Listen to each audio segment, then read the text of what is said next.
Good evening and welcome to the Carolina Weather Group. I'm James Brierton in Charlotte. Coming up in just moments, our interview tonight with Chief Meteorologist Aubrey Urbanowicz of WSHV in Harrisonburg, Virginia. She's also a panelist on the popular weather podcast, WeatherBrains. But we must start this week with a look at the severe weather that rolled through the Carolinas since we last saw you. Starting last Saturday in Kershaw County, South Carolina, where considerable damage occurred to North Central High School as a result of an EF2 tornado with maximum winds of 130 miles an hour. The tornado began near the intersection of Lockhart Road and Keys Lane and then traveled northeast across the campus of North Central High School before lifting approximately a half a mile later just beyond the parking lot on the northeast side of the campus. The tornado snapped numerous pine trees at the beginning of its track, then partially collapsed concrete stadium bleachers and a press box. The tornado continued across the gymnasium, lifting all of the HVAC units off the roof. The tornado then lifted most of the roof off the main office and an older auditorium, and then collapsed the exterior wall along the portion of the west side of the building. The tornado then moved into the parking lot on the north side, where it moved 4 school buses and resulted in broken windows and other damage to some 25 to 30 parked school buses. The tornado then destroyed a small building just beyond the parking lot before lifting. Strong inflow into the tornado caused numerous pine trees to snap just south of the baseball field, where it also collapsed 2 large light stands and lifted a shipping container about 50 yards. All in all, the tornado's path about half a mile long with a path width of about 150 yards. Saturday night also saw numerous trees down across the region, but the next significant damage occurred with severe weather on Wednesday. This one in Horry County, South Carolina, at Loris High School, where a tornado developed near the football field and tracked near the visitor side bleachers and tree line. A mobile trailer was flipped over and a few pine trees were snapped. The tornado continued to the east-northeast across the main parking lot, where it tossed several cars and blew out the windows of dozens of others. A few tree limbs were broken as the tornado exited across Loris Lyons Road. It also ripped the metal off of a large barn near the intersection of Highway 9 and South Carolina Route 66. About half a dozen pine trees were snapped as the tornado crossed Campbell Drive. It dissipated as it entered the forest just north of the cell tower at the end of Campbell Drive. Just like the first report, we're happy to report here, no one was injured. The third school to be damaged this week by severe weather is in Sampson County, North Carolina, also occurring on Monday, where a survey team from the National Weather Service in Raleigh concluded that damage occurring at Union Intermediate School was the result of not a tornado, but a wet microburst. Damage in the form of snapped and uproot trees to the west of the school structure, along with the more significant roof uplift and partial outer wall collapse of the school's gymnasium, occurred in a clear fan-like fashion. This, along with the radar data, confirms the event occurred due to straight-line winds. So again, 2 lines of severe weather rolling through the Carolinas this week, causing numerous issues across the region, countless trees down, flooded roadways, and power outages. But these 3 events really standing out because of their significance and because of where they occurred. No injuries in Horry County. No injuries in Kershaw County. 3 people did suffer minor injuries in the Sampson County wet microburst. You can stay subscribed to all the latest weather news throughout the week by following the Carolina Weather Group on our social platforms and our podcast on Spotify or wherever you listen to podcasts. All right, let's throw things over now to Scotty Powell to bring in this week's guest and kick off another episode of the Carolina Weather Group. Scotty? Hello, everyone. Welcome to the Carolina Weather Group, show number 304. We all hope you've had a great start to the new year. Tonight, we have on with us Aubrey Urbanowicz. She is the chief meteorologist at WHSV in Harrisonburg, Virginia. And so you may know Aubrey if you listen to a lot of weather podcasts. Aubrey is a panelist on the WeatherBrains, and we're going to definitely dig into that. But tonight we're just going to get to know Aubrey and what got her hooked. She's got an interesting story about joining the meteorology field. So we appreciate you watching tonight. If you have any comments, just send them to us on our Twitter page at Carolina WX Group, or you can comment on the stream that's going on right now. So Aubrey, welcome to the show. Thanks so much for having me, guys. I appreciate it. It's nice to, kind of cross podcast. That's right. Normally we do that National Weather Podcast Month, but we're doing it a couple months early. So Aubrey, we was kind of a little bit talking about your foray into meteorology. You didn't start off your college path didn't really take you into broadcast meteorology. You actually started with a restaurant chain. So tell us about that little interesting story that kind of got you into weather. So I had zero aspiration to be on television. I was, when I kind of went through high school and started college, I really wasn't sure what I wanted to do. So I had a great job at Chili's restaurant. I kind of worked my way up and I started to become a corporate trainer. So as a corporate trainer, if you're not familiar, you would basically become part of a team. You would travel around and do new store openings as a corporate trainer, train new employees. And you kind of got to see a lot of the country. In fact, I got to do several international openings. And, I just kind of got to meet a lot of people. And it was on a lot of these new openings where I kind of discovered my passion for weather. So I started doing openings in 2003.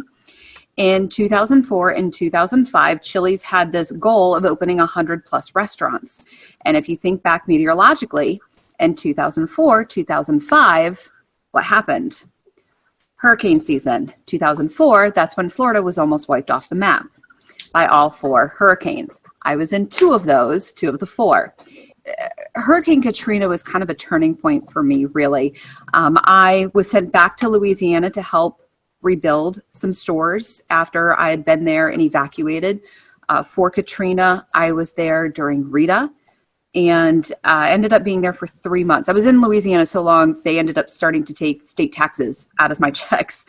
So after that, I went back I was living in Johnson City, Tennessee at the time, and I went and saw Mark Reynolds at WJHL, who responded to an email that I had sent and brought me into the TV studio, and I asked him questions, and I wanted to be behind the scenes. I thought maybe, producing, I can make graphics, I was good with computers, and he said, there's no jobs in that, you need to be in front of the camera. And I said, oh, that's not me, that's not what I want to do. And he said, you can do it. I think you can do this. And he said, I want you to take a look at this program. And he pointed me in the direction of Mississippi State. And somehow blindly, I agreed to it and kind of followed his advice. And within maybe a couple weeks, I was enrolled or accepted into the Mississippi State distance program. And I was able to not only take classes and finish my degree, but also I was still able to travel with Chili's for at least 2 years and still able to do corporate openings. And so I got an internship and yada, yada, yada. I got my first job at WHSV in Harrisonburg, Virginia, and fell in love with this place. Absolutely never intended to be here past my 2-year contract, and re-signed, got promoted. Here's the thing. I got promoted to a Monday through Friday position from weekends after I think 7 or 8 months. After working in a restaurant for 12 years, meaning weekends and nights for 12 years, I thought, wow, I have weekends off. The rest is history. And I could not have asked for a more amazing place, a beautiful area. And now my brother moved here 4 years ago. My parents just moved here in May. So now I've got family here, which a lot of meteorologists, unless you move to your home market, you can't say that. So I just feel very blessed and kind of lucky. Now, Aubrey, you mentioned that you had no interest in going on TV. So none. From one industry into a completely different industry, where did you gain your experience on how to get yourself ready to go on camera and do live weather forecasting? Is that something you learned along the way? I know there's probably some folks that'll be watching that might be interested in seeing how you transitioned into that to get your confidence level up to be able to forecast on camera. So it was all the leadership in Chili's. It was the training role that I had. Working for Chili's for so long, I knew every item. I was quality control. I knew exactly what little details went on every single menu item. I could recite that menu backwards and forwards. I could teach. And so when I started training and teaching these menu items the Chili's way and how to serve and how to bartend, I was confident in that because I knew that material. So when I learned how to present and train, I was confident in that material. So when I finally was able to teach that, that's what gave me the confidence as I became a leader in that material. And so it was actually kind of that transition that I learned to be able to present myself on camera. Once I was comfortable and kind of was able to, I guess, get used to the fact that I was on camera, learn some breathing exercises and not think about the fact that I was on camera, it just kind of transitioned, because I just envisioned myself talking to people like I'm talking to a group, like I'm training people, giving them the information that I know, like I'm teaching them the menu items, I'm teaching them the forecast. And so it was kind of that. You think it's two completely different worlds, but it's actually kind of very similar. So that's how I transitioned, because I had absolutely no desire to be on camera. I was never a theater major. I was never a singer. I was never a performer. I was a dancer, but that was when I was a kid. So, I never ever would have imagined I would have been on television, and now I can't see myself doing anything else. I love that history. I love how you put yourself on the fast track through that whole process. I can see. So going through the program, getting your meteorology degree, getting a job, it's something you became passionate about very quickly. So I'm assuming you probably have some favorite areas of study, maybe some research or favorite topics of meteorology. Would you like to share some of those with us? Yeah, so I've really developed a love for weather history. And I think a lot of that has stemmed from me learning this area and really kind of diving into Shenandoah Valley weather history. I'm not in a severe weather market. We get kind of a mix of every kind of weather. We do get 4 seasons. We don't get super big storms often. When we do, we can get big storms. It's just not maybe as frequent as some other markets, but we do have a good storm history. And so I think when I was diving into that is when I kind of developed my passion for weather history and really showcasing. And I did kind of a keynote address at the Mississippi State Severe Storm Symposium last year on learning the weather history in your market. When you go to a new TV station, you'll make that bond with your viewers when you do learn that weather history. And it'll also make you become a better forecaster when you learn a lot of that weather history in your market. And I think it was kind of during that process that I really developed that. And now, hurricanes are how I got into meteorology. So that I always have a soft spot for that, but I haven't really had much of an opportunity to forecast them. So I think I'm turning more into a severe weather nerd. And I'm really loving the structure of thunderstorms more and more. So I'm hoping to storm chase this spring. That's my goal. As I become chief, you're stuck in the studio more and more. So you don't get an opportunity to see the sky as much, even though we all love to watch the sky. So I think I'm going to try and do that, but also try to, watch the sky more and more. So yeah, thunderstorms are definitely the sweet spot. Well, you sure get your fair share in the Shenandoah Valley area. The Mid-Atlantic's a pretty volatile area of the country where fronts sweep through and crisscross and meander and cause all kinds of interesting weather up that way. What is cold air damming and how does it occur and how long does it last? So the cold air damming is kind of a special feature that happens in between the mountains. You can get kind of a stronger event, which can go all the way down from the mid-Atlantic, all the way down the mountains into Georgia and the Carolinas. You can get kind of a weaker event that maybe will affect part of Virginia, part of northern Virginia, and then you kind of end up with a really big temperature gradient in between a couple of areas. And a lot of that comes from high pressure. Some of that comes from coastal storms. So you have high pressure that moves over New England. Sometimes it moves over Pennsylvania. And due to that position of the high, when you have that clockwise flow, that brings in not only the cooler air from the north, but also the cooler maritime air, that cooler moist air from the Atlantic. And that cooler air is more dense, so it sinks in between the mountains. It can be intensified when you have an area of low pressure that moves along the coast. When you have that counterclockwise circulation, especially moving up the Carolinas, sometimes you can get some of your big icing events that way. You can also get some of your big snow events that way, depending on how deep that cold air is. So sometimes when you have maybe a weaker event, you can get a pretty decent temperature gradient. In fact, the February tornado event a couple years ago in Virginia, that was a cold air damming situation, or what we call a wedge event, where the Roanoke Valley was in the 70s. That wedge started to lift northward. Stanton, Virginia, which is in my viewing area, it's the southern part of my viewing area, started to erode out of that wedge, and temperatures started to get into the upper 60s, where Harrisonburg, just 30 miles away, was stuck at 46 degrees. You can have, let's see, even just last week, we had a wedging event where temperatures were, I think, a 30-degree spread within about an hour drive. So, you know, you can have a partly cloudy wedge. You can have a sunny wedge. Most times you have low clouds, stratiform clouds, a lot of drizzle. And then, of course, in the wintertime, you have to watch for your precipitation because you can get a lot of icing events. But temperatures are very interesting when you're forecasting the wedge. You know, I've learned that whatever you forecast, you know, drop it another 10, 15 degrees. Hey, Aubrey, Yeah. I was wondering, Ben, your newest meteorologist back there, have you prepared him for the wedge? I mean, does he know what he's getting himself into?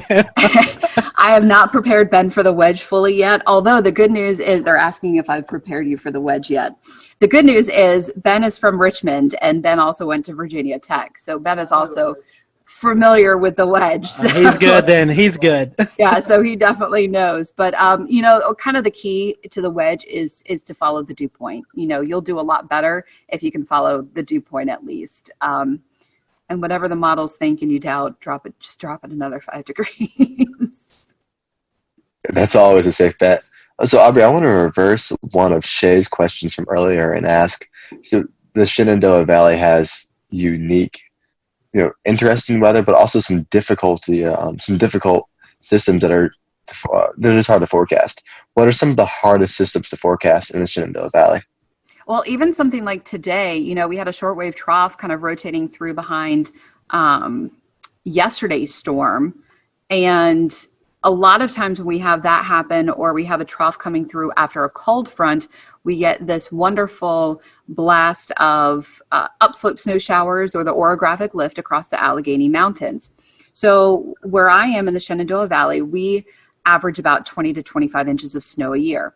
Within a 2-hour drive, the Alleghenies average 100 to 110 inches of snow a year. So you have quite the difference with they get lake effect snow all the time.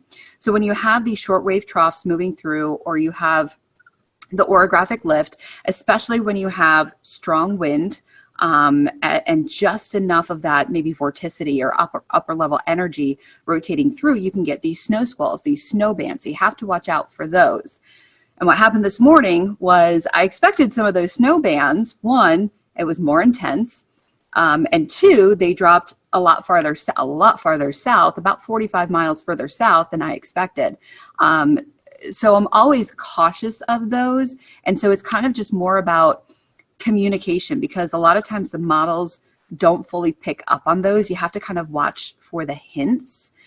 And so it's kind of one of those things where, okay, I'm looking for some snow squalls. Maybe I'll kind of generalize it.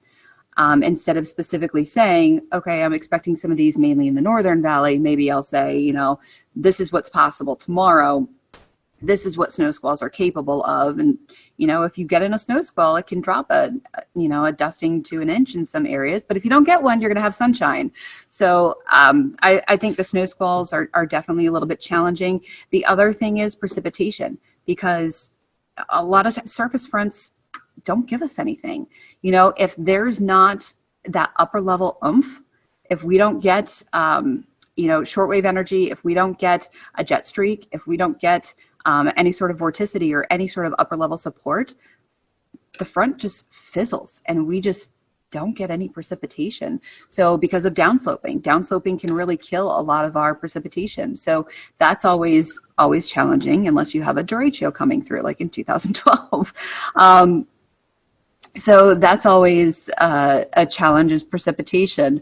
The one great thing here is that we're usually we are not as humid as east of the Blue Ridge. The Blue Ridge Mountains are not that tall, but what they do is they block a lot of that Atlantic moisture. So we don't get as severe storms. If you ever watch the radar in the summertime, we'll get some storms, but watch them light up like a Christmas tree as they move east of the Blue Ridge. If you watch the heat advisories come out in the summertime, 99% of the time, they're all east of the Blue Ridge because of that humidity. You know, we get a dew point of 66. That is a bad day here. So that's always kind of interesting. Well, that's interesting because I'm from Asheville originally, so a lot of the things that you're mentioning right now are exactly what we deal with. The downsloping, making Asheville the driest place in North Carolina, as well as we call it, our northwest flow, snow showers and the snow squalls. So that's interesting how it connects to Virginia weather and North Carolina weather. They're so similar the characteristics. Aubrey, we were talking earlier about you being on the panelist of WeatherBrains. How did you get incorporated with James Spann and the crew down there? So what's really funny is apparently one of my viewers is a listener of WeatherBrains, and several years ago he wrote in, somehow heard my story and said, hey, this girl has an interesting story of how she got into weather. You guys might want to talk to her. So Bill emailed me, and I was so intimidated. I was like, oh my God, I don't have anything to offer. You guys are amazing. Like, what? I don't have anything. So he had to kind of convince me to go on. And so I went on, and James was a little bit impressed of how I actually, I guess, spoke. And I guess a few weeks after that, Kevin had a little bit of a tizzy and kind of quit the show temporarily, which he's done in the past. Imagine that. The accelerant. And Bill kind of had me on again, and then he asked me if I'd be interested in being a panelist. And I was like, wow, okay. And it kind of fit into my schedule. I was doing the 5 and 10 o'clock show.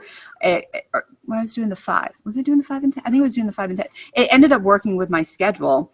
And I agreed to it. And I'm so thankful I did, because the amount of people that I've met it's just great, and it's just the weather community. And of course, you guys know Weather Twitter is amazing. And the amount of things that I've learned, and with my schedule now, I don't always get the opportunity to complete the show. So I have to kind of go back later, but it's just the coolest. And that's pretty cool. That's a cool story. That's something. I have a Kevin Seeley story for you. You'll enjoy this. This was back in the Google Hangout days. Google Hangout has since went away, but we always copy and paste in an email, send it to our guests, say, hey, here's the link to join in. Well, evidently Kevin didn't get that part, and he actually tweeted out, hey, here's the link to watch me tonight. So we had all these people bombarding our Google Hangout, and we actually had to shut it down and redo a new link and everything. And so that's our Kevin Seeley stories. We were talking, and all of a sudden these people just started popping in. We're like, who's that? And it was hilarious. But I think we can all echo it's pretty cool doing a weather podcast, and you get to meet so many people in the weather industry that you follow on Twitter, and you may have a brief conversation on Twitter, but you actually get to sit down and have a conversation with them. And we get to geek out over these people too, and normal people don't get it. And it's just the weather enterprise is just so amazing, and you're geeking out over these rock stars, and we get to geek out too. So yeah, you mentioned earlier that you get to meet a lot of people, and even here in the Carolina Weather Group, everyone has their own sort of opinions about, hey, my favorite guests. What are some of your most memorable guests that you've been a part of the panel for? Oh man, the Greg Carbon shows are always a treat. Those are always good. Mike Bettis came on and talked to us about his chase situation that happened in was that 2013? I think it was either 13 or 14. Yeah. When they rolled over. Yeah, it was El Reno, and that was a pretty powerful show. That was hearing his story. That was always a powerful one. Let's see. You don't have to go into details. You don't say anything. Were you on show 404? Yes. That was interesting. That was an interesting. And you know what? I don't know that I even spoke during that show. but I do have the shirt from Helicity Weather that's plus minus F3. And I think I'm the only one that actually has that because I just think it's hilarious. We internally will just joke around. We'll just show F404, and we automatically know. That's just that was an interesting show for sure. We have a couple more minutes with Aubrey. I know she has to get ready for the news tonight. Talking about WeatherBrains and shows and guests you had. A lot of us have mentors in the weather world. Do you have any weather mentors? I would assume maybe James Spann might be one. I mean, any others that my biggest mentor is Mark Reynolds. I would not be where I am without him. Not only did he kind of blow my mind, he answered my email. I mean, I was just asking to come in and view a studio to see if this was even a field that I might even want to pursue. And he brought me in as someone who is curious, told me after only meeting me for 20 minutes, told me he thought I had the voice for this and I could do this, and talked me into the Mississippi State program. I mean, that's the kind of person he is, and then fought to get me an internship and worked with me, and then still let me come in the studio when I needed to practice on the green wall, on the chroma key. I would not be where I am without Mark Reynolds, and I still keep in touch with him. And he's given me advice over the years, and I absolutely would not be where I am without him. I wish I had a lot of other weather mentors. I've had to do a lot of learning on my own, which is not ideal, but someone who's determined, who really wants to succeed at this industry, sometimes you do what you have to do. So, but I would not be where I am without Mark Reynolds from WJHL, and he's amazing. And I know a lot of other people at NWA this year, Tom Watts, who used to work with Mark and who was on air when I was living in Johnson City before I got into meteorology. I actually got to meet him. And then Ken Weathers, who also used to work with Mark, I think was one of his interns also. We were all there at NWA. And so we were kind of Mark's little proteges. And it was just cool to kind of be a part of that group. So Mark is it. That's very, very cool. I love that stories and all those people too. I do want to change topics a little bit, but feed off of your comment about, learning things as you go. The last 10 years, we've really had to learn how social media works and how it plays into our field. Yes, I know it's kind of a necessary evil, but it also turns out, very helpful for, our online shows and things like that. So talk a little bit about how important social media is to you as a meteorologist and with WeatherBrains as well. Yeah, so it is very important. As much as sometimes we do hate it, it is very important. I utilize it to the best that I can. And there's a lot so the bad thing with being a female is you get a lot of comments. You get a lot of nasty comments. You get a lot of rude comments. You get a lot of crazy comments. And I know a lot of females that will turn off a lot of their messages and private messages, which is really sad that you have to do that. I do not do that. And I'm thankful that I don't have to, but I have actually met so many amazing people and have become friends with a lot of great people because of that. And I've become friends with some great viewers because of private messaging and things like that. And I'm very thankful for that. So it's really sad that some other female counterparts don't have that opportunity. Maybe just because I'm in a smaller market, I kind of have a little bit of that opportunity, and I've maybe been a little trusting with some people, but I have been lucky enough to make some of those really great relationships with people. So building those relationships with your viewers are obviously very, very important, especially with, when you're getting that information with storm reports, snow reports, rainfall reports, storm chasers, those photos, or just relying on, even just everyday photos when it's quiet outside, just to sometimes fill your time, relying on a photographer. So those are always great, relying on information and having that communication back and forth. But social media, it's the future. It's where we are. But you can do a lot with social media. You can get changing. I mean, we all know weather changes sometimes very quickly. So you can get important information out really quickly with social media. Yeah, I know that. That's the internet is where I live. Just doing what I do, and I'll tell you what. I mean, it's just completely changed the game as far as getting storm reports, as far as getting, situational awareness on the ground. You suddenly have so many more cameras to tap into, and it really just I don't know that. I don't know how y'all did it before that, but I know that it's completely changed the game here, for sure. And here in Charleston, we have a really good and engaged community. So I'm curious, before we get into something even more fun, what is your weather community like up in your neck of the woods? They're amazing. I would not be here still on TV where I am without this community. And I constantly say that this community is why I stay here. This is why not only I stay here, but why I've brought my family here, because this community is still amazing. Some of the things that I see and hear in the female group on Facebook is sometimes horrifying. And I don't know if I could do this job if I heard stuff like that on a daily or weekly basis. We all get criticism. We all get stuff like that. We all get pushback, but I don't get a lot of it.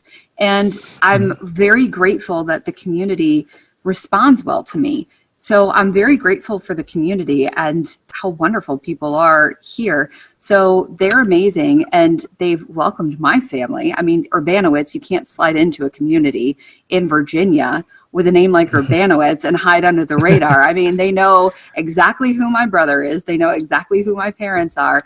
And my parents, all the time, people talk, once they hear their last name, people talk to them, and they get such, they get feedback, but people are just so nice to them. So the community here is incredible, and it's one of the reasons I've stayed. That's wonderful. That's wonderful. Well, Aubrey, we've certainly enjoyed getting to know you tonight, and we appreciate you donating some time to us. If our folks want to watch social media we were just talking about, if they want to follow you on social media, how can they do that? So on Twitter, I'm very active on Twitter. So it's at WHSV Aubs, AUBS. Aubs is kind of my little nickname. And then on Facebook, just search for Meteorologist Aubrey. I tell people you don't have to spell the last name if you just search for Meteorologist Aubrey. And then on Instagram, let me get my Instagram out, because I think, yes, WXAubs, WXAUBS on Instagram, or as I call it, the gram. The gram. Evan runs our gram. That's his title. So yeah, I should be better at it. It's a lot of pictures of my dog. Well, Aubrey, thank you so much, and we hope that, I know you guys haven't had a lot of winter either, so we hope you get some winter up your way sometimes in the coming weeks. But we appreciate you spending some time with us, and tell everybody at the WeatherBrains that we said hello, and we look forward to hopefully working with you guys during the National Weather Podcast Month later on this year. Of course. Thanks for having me on, guys. Appreciate it. Always good to see you. Thanks, Scotty, and thanks to Aubrey for joining us this week and giving us a little bit of her time. Our producers this week include Mr. Scotty Powell and Tim Pounds. On behalf of everyone here at the Carolina Weather Group, I'm James Brierton in Charlotte. Have a great week. We'll see you back here real soon for another edition of the Carolina Weather Group.